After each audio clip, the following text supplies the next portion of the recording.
Hello everyone and welcome back to another video. Today we are actually looking at the American Revolution from Oversimplified. This is the guy who created this video, so let's see what this is all about.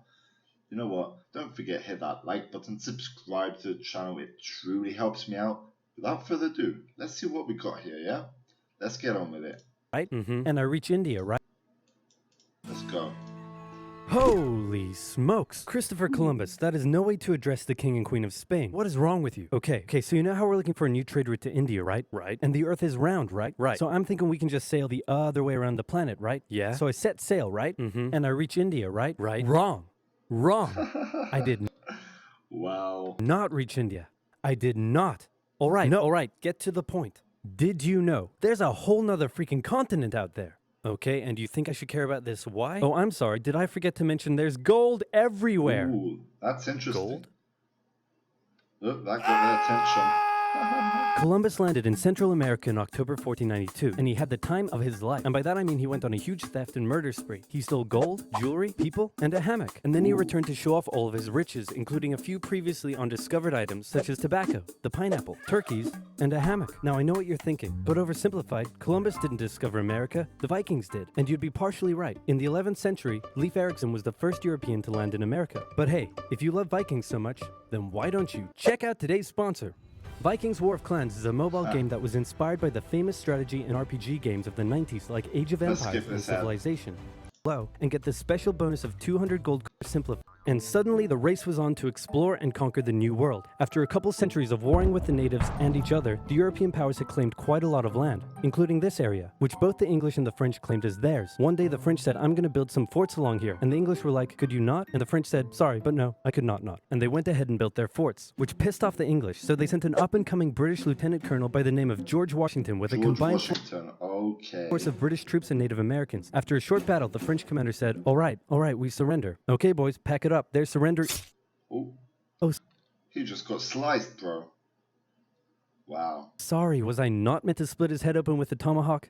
Don't worry. It's not like this will start a 7-year-long major global conflict. And what happened next was a 7-year-long major global conflict, which Great Britain won. At the peace negotiations, Spain gave up Florida, while France gave up all of its territories in North America. But Britain's victory came at a cost, a £60 million cost. They were now broke, in a lot of debt, and had to come up with some way to repay it. So they went to the colonies and said, okay, listen up. So a huge part of the war was spent protecting you from the French, and now we have no money because of it. So... I'm not sure what you're saying here. Okay, so we spent a lot of money protecting you from the French, right? Right. And now we're broke. That certainly is a pickle. Listen to me. We spent all of our money protecting you, and now we need money. Can you please pay us back some money? Wow, what a way of trying to get their money. That is 100 IQ way. No. Okay, we're just... What an answer, just no, straight no. Going to go ahead and tax you. In 1764, Britain introduced the Sugar Act, forcing the colonists to import sugar and molasses exclusively from the British and to pay duties on them. Then a year later, they introduced the extremely controversial Stamp Act, and it worked a little something like this. Hello, shopkeep. Hello, Mr. Bungleberry. Here's the deed for your new shack. Stamp. That'll be 3 pence, please. Wait, what was that? It's the new tax. I get a stamp on any paper or documentation I make, and you have to pay for it. Would you like to see this pamphlet that explains everything? Yes, please. Okay. Stamp. 2 pence, please. This is awful. You know what? Just give me a deck of cards so I can go gamble my pain away. Okay. No. Don't do it. There goes the stamp. Stamp. Obviously, the colonists were like, hey, my dudes, this new tax legislation right here, this is BS. Until now, they had enjoyed relative freedom to rule themselves, and now suddenly Britain was asserting its control. They were especially unhappy because they didn't have any representatives in the parliament that was levying taxes on them. So they protested. Orators gave fiery speeches. British goods were boycotted, and anyone loyal to the British found themselves increasingly harassed. The whole thing actually began to take quite a toll on British business, and after just a couple years, the British were forced to repeal the Stamp Act. But we still desperately need money. What should we do? We could try taxing the colonies. Great idea. Wait, didn't we literally just try that and it failed miserably? Man, look at me. I look fabulous. Have you ever seen such a handsome boy? No siree, Georgie. No way. You're the handsomest, smartest, most popular king that ever lived, and everybody likes you. You're doing such a good job. Your Majesty? Oh, you're still here. Get the hell out. So in 1766, the British made a declaration saying, we can do what we want because we're in charge and you can all go suck it. Then they levied a whole bunch of new taxes on the Americans via import duties. Glass? There's a tax for that. Lead? There's a tax for that. Wow, Paper, this tax, tea, bro. oil? There's a tax for that. And once again, the Americans boycotted British goods, British business felt the pinch, and the British had to back down. Alright, this is ridiculous. They're my colonies, and I have to be able to assert my control. Repeal all the new taxes except for the one on tea. Also send 1,000 troops to Boston to take control. Oh, and make the colonists pay for them. And as British troops arrived, the tension in Boston was palpable. You could cut it with a knife, and it was all about to come to a head. On March 5th, a band of local patriots began heckling a British guard at the customs house. More and more Americans joined in the heckling, while more British troops turned up in support of their comrade. Snowballs were thrown at the British. The snowballs turned to rocks, the rocks to oyster shells. The soldiers, outnumbered, panicked. One thing leads to another, and you can see where this is going. Ooh. 5 civilians were killed. The Patriot press throughout the colonies declared the Boston Massacre an unwarranted crime committed against the people of Boston by the cruel British, and the anger continued to grow. A British revenue schooner that ran aground in Rhode Island was burned by the locals. When it came to light that the governor of Massachusetts supported the suppression of the colonists, his house was burned by the locals. And next, That's the colonists nasty. would set their sights on the remaining That's tax on nasty. tea. On December 16, 1773, a band of patriots known as the Sons of Liberty disguised themselves as Native Americans, marched down to Boston Harbor, boarded a British merchant ship loaded with tea, and in front of thousands of spectators, threw nearly 10,000 pounds worth of tea overboard. The British were disgusted, and they punished Massachusetts with a vengeance. They dissolved its General Assembly, revoked their charter, and sent 3,000 more troops to occupy the city, meaning Boston and Massachusetts were now essentially under the direct rule of Great Britain. And oh boy, were the people pissed. The other colonies saw what was happening and worried they might be next. So they called a brain trust to decide what to do. 56 delegates from 12 colonies gathered and met in Philadelphia at the First Continental Congress, and the roll call read like a who's who of America's finest thinkers. I'm talking lawyers extraordinaire Johnny A and Johnny J, experienced military commander George Washington, businessman and future alcoholic beverage Samuel Adams, fiery orator Patty H., guy who married a rich lady, Big J. Dickinson. And while they weren't present at the first Congress, soon names like James Madison, Benjamin Franklin, Thomas Jefferson, and much later Alexander Hamilton would all serve time in the Continental Congress. The question now, though, was what to do about the British. After much bitter debate and disagreement, they eventually agreed on an amazing solution. They would simply ask the British to stop. Oh, wow. Can you stop? No, it didn't work. Okay. What a solution, bro. Seriously. Like, they just went to ask for what they wanted. Then tell the local militias to start arming and be ready at a minute's notice. And across the colonies, these Minutemen stood ready for the beginning of the American Revolutionary War. Now, having your colonies in open rebellion is one thing. Once they start arming themselves, that's when it really hits the fan. So British General Thomas Gage ordered 700 troops from Boston out into the rebel-controlled Massachusetts countryside to destroy stores of arms and ammunition held by the rebels in Concord. The British set out in the middle of the night. Patriots including Paul Revere rode ahead to warn that the British were coming, giving the rebels time to prepare. The two sides met in Lexington as the sun began to rise. They faced off against each other, and in the confusion, somebody shot first.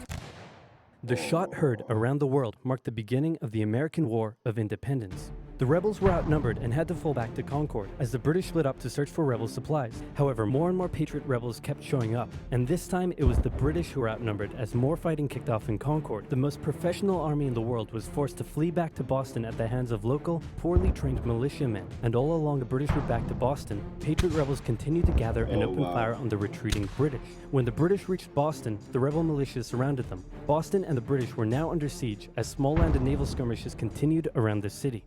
And the British would suffer another embarrassing blow, this time in upstate New York. Colonel Benedict Arnold concocted a plan to take the British stronghold Fort Ticonderoga, which held a large amount of guns and ammunition. He set off towards the fort alone, hoping to recruit men along the way, when he came across the Green Mountain Boys, led by Ethan Allen, who, as it turned out, had the exact same plan he did. So they decided to work together. But I'm in charge. No, I'm in charge. No, I'm in charge. No, I'm in charge. No, I'm in charge. No, I'm in charge. No, I'm in charge. This went on for some time, until the Green Mountain Boys threatened to go home, and Arnold had to concede. The group raided the fort at night while the Redcoats were asleep, and they caught them completely by surprise, taking the fort and all of its munitions with almost no resistance. Wow, great job, Ethan. Very impressive. By the way, what happened to that other guy we sent to take the fort? Who? Benedict Arnold. Never heard of him. Ouch. There he is. What the fuck? Nobody knew what was going on. The colonies were in open rebellion, and for now, they even seemed to be winning. So King George fired General Gage, replaced him with General William Howe, and ordered the rebellion to be put down immediately. Okay, the British are definitely going to retaliate for all of this, so we should probably put together a proper army. First, we need to pick a commander-in-chief, and I think we can all agree that that job should go to the man, the myth, the legend, George Washington. My friends, I am humbled and honored that you would consider me for such an important role. I There did he not is. expect for this. All right, you've been showing up in a military uniform every day for the last 10 months. We all know you wanted this, so cut the crap, George. Dude. Uncool. So Washington began his journey up to Boston to take command of the newly established Continental Army, just as the British made their first major attempt to break the siege. They made plans to take the high ground on Bunker Hill, but spies warned the Continentals of the British plans, so they fortified Bunker Hill and set up defensive positions on nearby Breed's Hill. The day of the battle came, and as the British advanced, a barrage of Continental gunfire was opened up on them.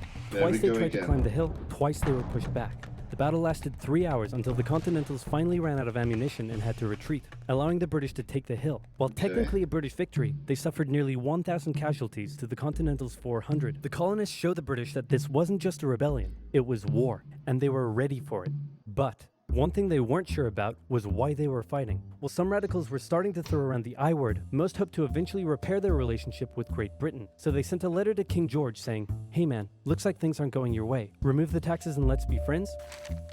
I'm gonna kick your ass." Send that to the colonies. Your Majesty, your handwriting is terrible. Are you sure? Just do it. What does it say? He's gonna lick my... Gross. So for the remainder of the year, small engagements continued to occur around the colonies. The British burned down the towns of Bro, this is just put together so well, like, unbelievable. Falmouth, Massachusetts, and Norfolk, Virginia as revenge for earlier anti-British incidents. These actions played right into the hands of patriot propaganda. Overseas, the British were seen as brutes, and the French and Spanish would soon begin sending supplies to the rebel cause. During this time, there was also minor fighting going on between patriot and loyalist militias in the southern colonies. Benedict Arnold was still on a mission to win some personal glory for himself, so he headed up an attempt to invade Canada in a two-pronged attack. The Continentals managed to capture some British forts and the city of Montreal, but a harsh snowstorm with some smallpox on the side saw them defeated and pushed back at Quebec City, and they were forced to retreat all the way to Fort Ticonderoga. Speaking of which, remember all those guns and ammunition? Well, this guy's got a plan for what to do with them. He uses oxen to drag 120,000 pounds of artillery for 2 months through the harsh winter, 300 miles all the way to Washington and his Continental Army surrounding Boston. Boom.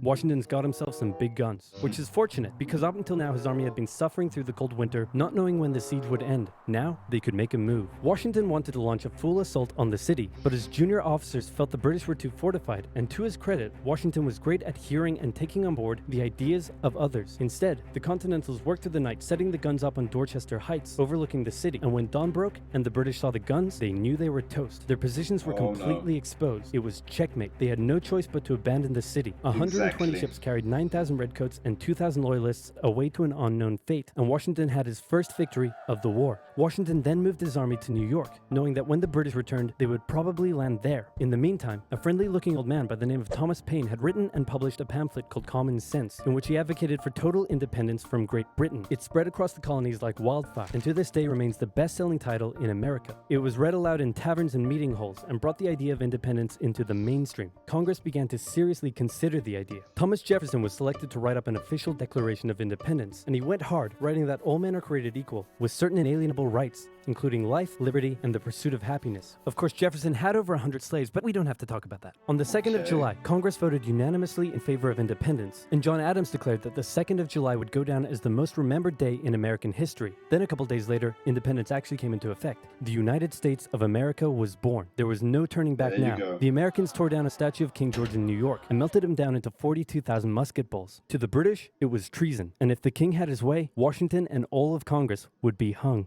Speaking of the British, guess who's back?